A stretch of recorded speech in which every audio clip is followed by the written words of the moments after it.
Viral. Seorang kepala desa di Kabupaten Parigi, Jawa Barat, menangis ketakutan ketika tangannya diborgol polisi. Yang lebih mengejutkan, Kang Deddy Mulyadi langsung datang dan menindak kades tersebut. Pasalnya, tak masuk akal, baru setahun menjabat, kades itu malah membeli jet pribadi senilai ratusan miliar. "Ini kau pasti curi dana desa, ya?" ujar Kang Deddy. Assalamualaikum, teman-teman semua. Selamat datang di channel kami. Sebelum lanjut, saya sarankan tuliskan sholawat di kolom komentar. Semoga kelak sholawat itu menjadi saksi untuk mendapatkan syafaat di akhirat. Simak kisah selengkapnya biar tidak gagal paham.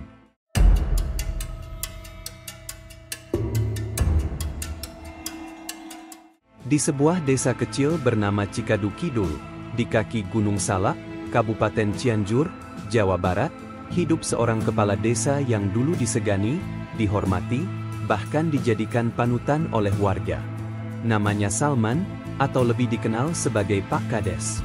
Ia terpilih secara demokratis, menjanjikan pembangunan irigasi, pupuk gratis, dan program UMKM untuk para janda tani. Namun, baru setahun menjabat, sebuah kehebohan mengguncang desa dan kemudian mencuat ke media nasional. Warga desa yang sehari-hari mengandalkan pertanian dan beternak tiba-tiba melihat sebuah jet pribadi mendarat di lahan bekas sawah, tada hujan yang dulunya dipakai untuk bertanam singkong. Jet itu putih mengkilap, berlogo burung Garuda emas di buntutnya, dan dijaga oleh dua satpam berseragam hitam lengkap dengan kacamata hitam. "Ionan, Ma? Jet di desa urang?" ujar Asep, seorang petani tua yang hampir copot peci karena kagetnya. Desas-desus pun menyebar. Ada yang bilang Pak Kades dapat warisan. Ada juga yang yakin dia menang togel. Tapi yang paling mencurigakan, proyek-proyek desa yang dulu dijanjikan tiba-tiba mandek. Jalan desa yang baru diaspal sudah berlubang. Pembangunan MCK umum berhenti hanya sebatas pondasi. Warga mulai curiga, dana desa kemana? Kecurigaan ini akhirnya sampai ke telinga Gubernur Jawa Barat, Kang Deddy Mulyadi, yang saat itu sedang aktif melakukan sidak ke berbagai daerah. Dengan ikat kepala putih khasnya dan sorotan kamera wartawan di belakangnya, ia memutuskan untuk melakukan sidak mendadak ke Cikadu Kidul. Hari sidak pagi itu, mobil dinas gubernur beriringan dengan mobil patroli Polri dan tim auditor dari Inspektorat Provinsi. Warga berkerumun penasaran. Kang Deddy turun dari mobil, melambaikan tangan, dan langsung berjalan ke arah balai desa. "Mana Pak Kadesnya?" tanya beliau dengan nada tegas namun tetap sopan. Sekretaris desa yang panik tergagap. "Di rumah, Pak? Maksud saya di hanggar." "Hanggar?" Kang Deddy mengangkat alis. "Desa kok punya hanggar?" Warga kemudian menunjukkan arah sawah tempat jet itu diparkir. Dengan berjalan kaki, rombongan gubernur dan Polri menuju ke sana. Dan betul saja, di tengah lahan luas yang dikeruk menjadi semacam landasan darurat, berdiri sebuah bangunan semi permanen dari baja ringan, hanggar mini. Begitu masuk, Kang Deddy ternganga. Di dalam hanggar itu, Pak Kades Salman sedang duduk di kursi kulit, mengenakan baju safari putih dan topi pilot, sambil menyeruput kopi dari cangkir kristal. Jet pribadinya mengkilat, dan di belakangnya tergantung foto dirinya dengan tulisan, "Dari desa menuju dunia." Tanpa basa-basi, Kang Deddy berkata, "Pak Kades, atas nama rakyat Jawa Barat dan amanat undang-undang, saya minta Anda ikut ke kantor polisi. Dana desa bukan untuk jet pribadi." Salman sempat berdalih, katanya jet itu hibah dari investor asal Qatar. Tapi auditor provinsi langsung membuka dokumen transaksi keuangan desa dan menunjukkan bukti transfer dana desa ke rekening perusahaan jet sewaan yang berbasis di Malaysia. Bahkan, ada aliran dana ke rekening pribadi Salman yang mencapai 48 miliar rupiah dalam 1 tahun. Kapolsek yang hadir langsung memborgol tangan Pak Kades di depan warga, media, dan gubernur. Beberapa warga menitikkan air mata, bukan karena iba, tapi karena sakit hati dikhianati oleh pemimpin yang dulu mereka pilih dengan harapan. Dampak dan penyelidikan. Berita ini menjadi viral. Media menyebutnya skandal jet pribadi Desa Cikadu. Komisi Pemberantasan Korupsi, KPK, turun tangan. Ternyata, Salman tidak sendiri. Ia bekerja sama dengan beberapa kontraktor fiktif, menggelembungkan anggaran, bahkan memalsukan laporan pembangunan. Dari hasil investigasi, diketahui dana yang seharusnya digunakan untuk membangun 5 jembatan kecil di kampung, menyediakan beasiswa anak-anak desa, membiayai pelatihan UMKM, dan pertanian organik, semuanya dialihkan untuk membayar leasing jet, membeli barang mewah, dan membiayai gaya hidup mewah di hotel-hotel bintang 5 Bandung dan Jakarta. Setelah ditangkap secara dramatis oleh Gubernur Jawa Barat Kang Deddy Mulyadi dan tim Polri di tengah sawah tempat jet pribadinya diparkir, Salman resmi ditahan di Rutan Sukamandi, Bandung. Kasusnya dengan cepat ditangani oleh Kejaksaan Tinggi Jawa Barat, dan dalam hitungan minggu, Salman dijadikan tersangka utama dalam kasus penyelewengan dana desa sebesar 307 miliar rupiah. Namun, kisah ini tak berakhir di balik jeruji. Justru, kehidupan setelah penangkapan itu membuka tabir kelam yang jauh lebih luas dari yang dibayangkan masyarakat maupun media. Di ruang interogasi, Salman akhirnya buka suara. Ia mengaku bahwa ide membeli jet pribadi itu bukanlah murni kemauannya. Semuanya berawal dari perkenalannya dengan seorang pengusaha bernama Roni Setiawan, CEO sebuah perusahaan properti yang sering ikut tender proyek pemerintah. Roni menjanjikan kemakmuran instan. Asal Salman mau memanipulasi laporan keuangan desa, ia menyediakan tim akuntan, pengacara, dan bahkan calo-calo auditor yang bisa mengamankan laporan agar tidak dicurigai inspektorat. Salman awalnya ragu, tapi setelah melihat kemudahan transaksi, iming-iming komisi besar, dan gaya hidup para kepala desa lain yang sudah duluan bermain, ia tergoda. Pertama saya dikasih mobil dulu, Fortuner. Lalu jam tangan. Lalu jet itu ditawarkan kayak beli motor, cuma tanda tangan saja, ujar Salman dalam rekaman pemeriksaan. Ia juga menyebutkan ada nama-nama oknum pejabat kabupaten yang menerima jatah. Bahkan, ada satu anggota DPRD daerah yang menjadi penghubung antara dirinya dan pihak-pihak penjamin proyek fiktif. Keterangan ini mengejutkan. Tim penyidik KPK yang mulai ambil alih kasus langsung melakukan pendalaman. Beberapa pengusaha, PNS kabupaten, hingga 2 anggota dewan akhirnya ikut diperiksa. Kehidupan baru Desa Cikadu Kidul. Di Cikadu Kidul, situasi sangat berbeda. Desa itu kini berjalan tanpa kades definitif. Pemerintahan sementara dipegang oleh Sekretaris Desa, Ibu Yati Wulandari, yang dikenal jujur namun selama ini tak pernah diberi ruang oleh Salman. Ibu Yati segera berkoordinasi dengan Pemprov Jabar dan Inspektorat untuk melakukan audit ulang serta menyusun ulang prioritas pembangunan. Jalan-jalan yang rusak mulai diperbaiki, bukan dengan dana baru, tapi dari sisa dana yang berhasil diselamatkan dan disita dari rekening milik Salman. Lebih dari 30 warga diajak aktif dalam perencanaan pembangunan ulang. Kang Deddy bahkan datang lagi 3 bulan setelah penangkapan untuk meresmikan program Gotong Royong Transparan, sebuah sistem pelaporan keuangan desa berbasis aplikasi Android sederhana yang bisa diakses warga desa melalui smartphone. Mulai sekarang, warga bisa lihat kemana dana desa mengalir. Bukan hanya kades dan bendahara yang tahu, kata Kang Deddy saat berdiri di balai desa, mengenakan ikat kepala putih, dengan sorotan kamera televisi nasional mengarah padanya. Warga Cikadu Kidul menyambut hangat program ini. Pemuda-pemuda desa mulai aktif lagi. Mereka membantu membuat aplikasi, mendampingi warga lanjut usia untuk mengakses informasi, dan bahkan memviralkan cerita desa mereka sebagai bentuk peringatan ke desa lain. Sidang dan penyesalan. Sidang pertama Salman digelar di Pengadilan Tipikor Bandung, disiarkan langsung oleh beberapa media nasional. Ruang sidang penuh sesak. Jaksa menuntut Salman dengan dakwaan berlapis, korupsi, gratifikasi, penyalahgunaan wewenang, dan pencucian uang. Namun, momen yang paling menyayat hati terjadi ketika ibunya, Salman, datang ke persidangan. Seorang wanita renta berkerudung coklat datang dari kampung halaman di Garut dengan menumpang mobil relawan. Ia menangis melihat anaknya yang dulu dididik dengan susah payah agar bisa jadi orang, kini duduk di kursi pesakitan dengan tangan diborgol. Ibu bukan malu, tapi hancur hatinya. Kau dulu ngaji, bantu petani.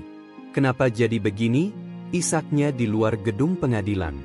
Tangisannya membuat banyak orang terdiam. Bahkan jaksa dan hakim pun sempat menundukkan kepala beberapa detik.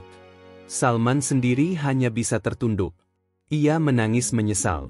Tapi semua sudah terjadi. Ia kini menjadi simbol kejatuhan pemimpin desa karena keserakahan. Desa bangkit, narapidana bertaubat. Sementara itu, Desa Cikadu Kidul tidak tinggal diam.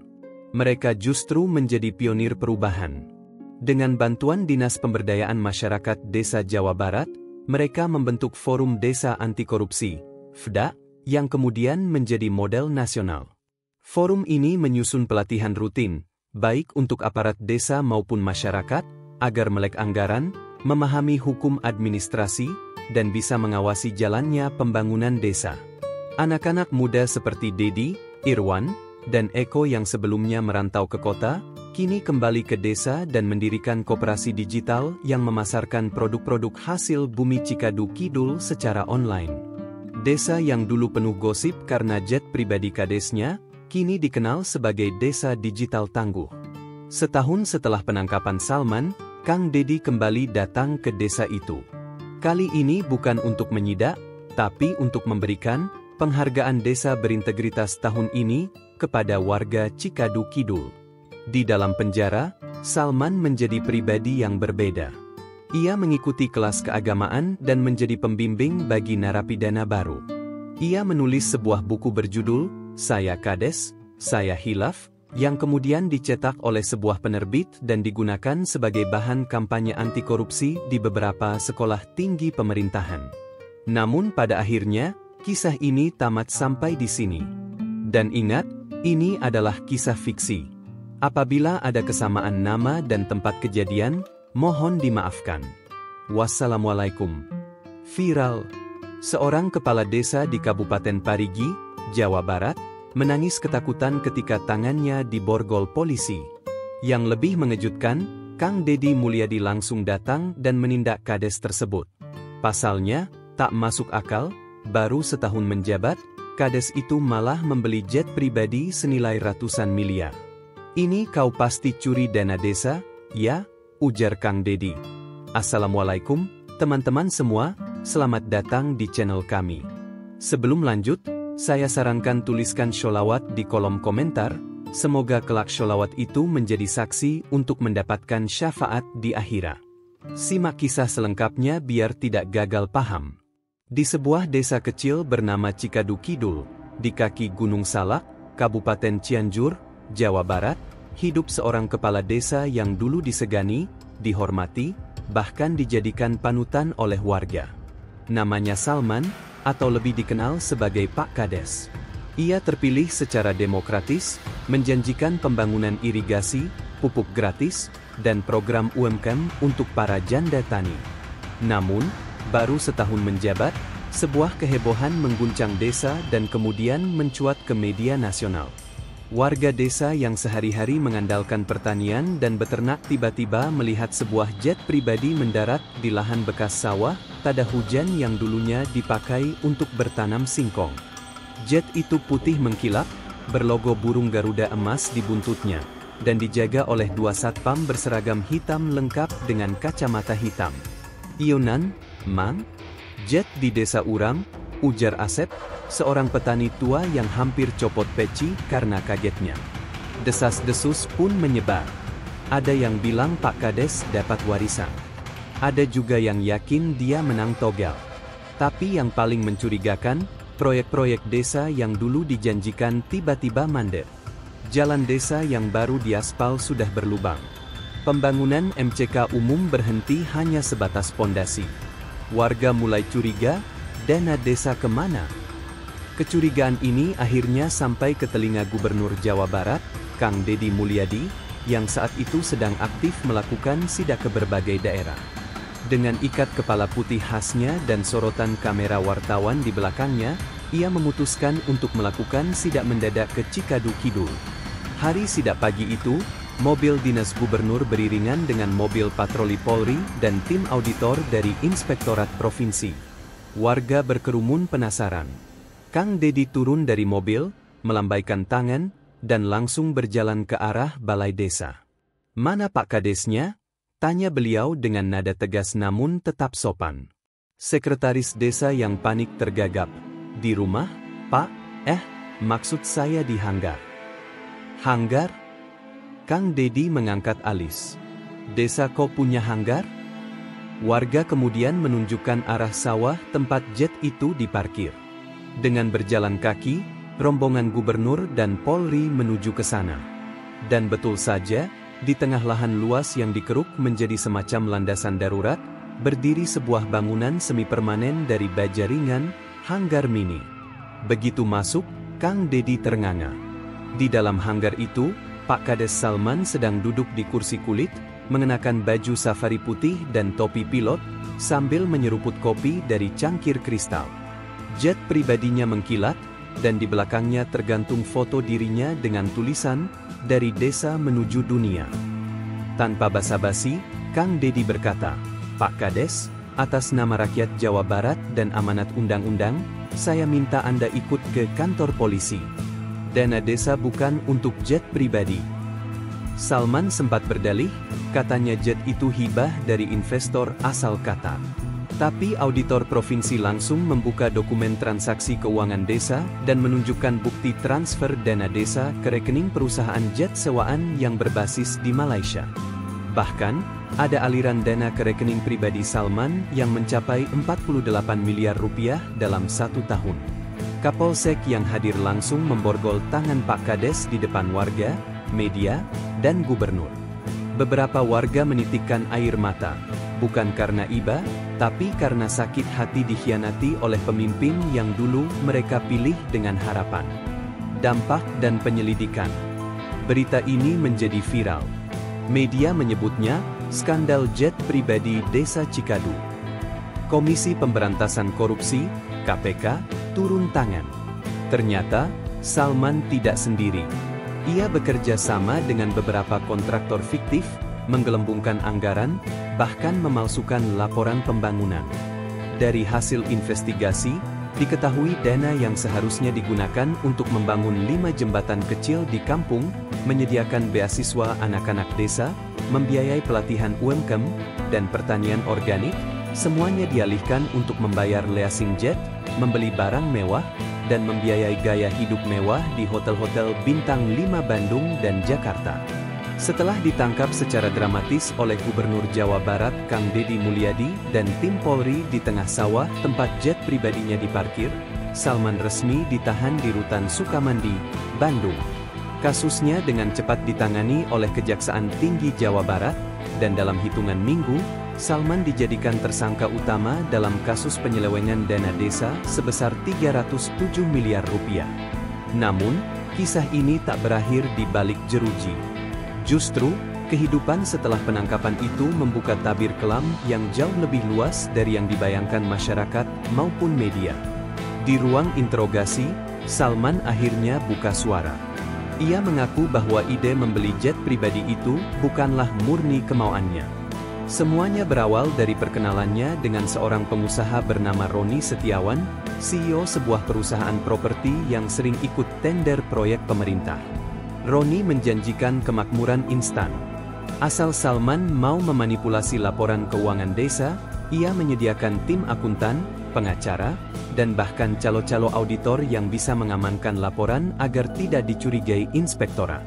Salman awalnya ragu, tapi setelah melihat kemudahan transaksi, iming-iming komisi besar, dan gaya hidup para kepala desa lain yang sudah duluan bermain, ia tergoda. "Pertama saya dikasih mobil dulu, Fortuner. Lalu jam tangan. Lalu jet itu ditawarkan kayak beli motor, cuma tanda tangan saja," ujar Salman dalam rekaman pemeriksaan. Ia juga menyebutkan ada nama-nama oknum pejabat kabupaten yang menerima jatah. Bahkan, Ada satu anggota DPRD daerah yang menjadi penghubung antara dirinya dan pihak-pihak penjamin proyek fiktif. Keterangan ini mengejutkan. Tim penyidik KPK yang mulai ambil alih kasus langsung melakukan pendalaman. Beberapa pengusaha, PNS kabupaten, hingga 2 anggota dewan akhirnya ikut diperiksa. Kehidupan baru Desa Cikadu Kidul. Di Cikadu Kidul, situasi sangat berbeda. Desa itu kini berjalan tanpa kades definitif. Pemerintahan sementara dipegang oleh Sekretaris Desa, Ibu Yati Wulandari, yang dikenal jujur namun selama ini tak pernah diberi ruang oleh Salman. Ibu Yati segera berkoordinasi dengan Pemprov Jabar dan Inspektorat untuk melakukan audit ulang serta menyusun ulang prioritas pembangunan. Jalan-jalan yang rusak mulai diperbaiki, bukan dengan dana baru, tapi dari sisa dana yang berhasil diselamatkan dan disita dari rekening milik Salman. Lebih dari 30 warga diajak aktif dalam perencanaan pembangunan ulang. Kang Dedi bahkan datang lagi 3 bulan setelah penangkapan untuk meresmikan program Gotong Royong Transparan, sebuah sistem pelaporan keuangan desa berbasis aplikasi Android sederhana yang bisa diakses warga desa melalui smartphone. Mulai sekarang, warga bisa lihat kemana dana desa mengalir. Bukan hanya kades dan bendahara yang tahu, kata Kang Dedi saat berdiri di balai desa, mengenakan ikat kepala putih, dengan sorotan kamera televisi nasional mengarah padanya. Warga Cikadu Kidul menyambut hangat program ini. Pemuda-pemuda desa mulai aktif lagi. Mereka membantu membuat aplikasi, mendampingi warga lanjut usia untuk mengakses informasi, dan bahkan memviralkan cerita desa mereka sebagai bentuk peringatan ke desa lain. Sidang dan penyesalan. Sidang pertama Salman digelar di Pengadilan Tipikor Bandung, disiarkan langsung oleh beberapa media nasional. Ruang sidang penuh sesak. Jaksa menuntut Salman dengan dakwaan berlapis, korupsi, gratifikasi, penyalahgunaan wewenang, dan pencucian uang. Namun, momen yang paling menyayat hati terjadi ketika ibunya, Salman, datang ke persidangan. Seorang wanita renta berkerudung coklat datang dari kampung halaman di Garut dengan menumpang mobil relawan. Ia menangis melihat anaknya yang dulu dididik dengan susah payah agar bisa jadi orang, kini duduk di kursi pesakitan dengan tangan diborgol.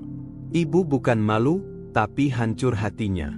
Kau dulu ngaji, bantu petani. Kenapa jadi begini? Isaknya di luar gedung pengadilan. Tangisannya membuat banyak orang terdiam. Bahkan jaksa dan hakim pun sempat menundukkan kepala beberapa detik. Salman sendiri hanya bisa tertunduk. Ia menangis menyesal. Tapi semua sudah terjadi. Ia kini menjadi simbol kejatuhan pemimpin desa karena keserakahan. Desa bangkit, narapidana bertaubat. Sementara itu, Desa Cikadu Kidul tidak tinggal diam. Mereka justru menjadi pionir perubahan. Dengan bantuan Dinas Pemberdayaan Masyarakat Desa Jawa Barat, mereka membentuk Forum Desa Anti Korupsi, FDA, yang kemudian menjadi model nasional. Forum ini menyusun pelatihan rutin, baik untuk aparat desa maupun masyarakat, agar melek anggaran, memahami hukum administrasi, dan bisa mengawasi jalannya pembangunan desa. Anak-anak muda seperti Dedi, Irwan, dan Eko yang sebelumnya merantau ke kota, kini kembali ke desa dan mendirikan koperasi digital yang memasarkan produk-produk hasil bumi Cikadu Kidul secara online. Desa yang dulu penuh gosip karena jet pribadi kadesnya, kini dikenal sebagai desa digital tangguh. Setahun setelah penangkapan Salman, Kang Dedi kembali datang ke desa itu.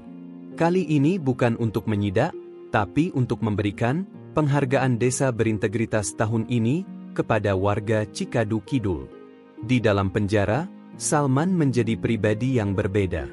Ia mengikuti kelas keagamaan dan menjadi pembimbing bagi narapidana baru. Ia menulis sebuah buku berjudul Saya Kades, Saya Hilaf, yang kemudian dicetak oleh sebuah penerbit dan digunakan sebagai bahan kampanye anti korupsi di beberapa sekolah tinggi pemerintahan. Namun pada akhirnya, kisah ini tamat sampai di sini. Dan ingat, ini adalah kisah fiksi. Apabila ada kesamaan nama dan tempat kejadian, mohon dimaafkan. Wassalamualaikum.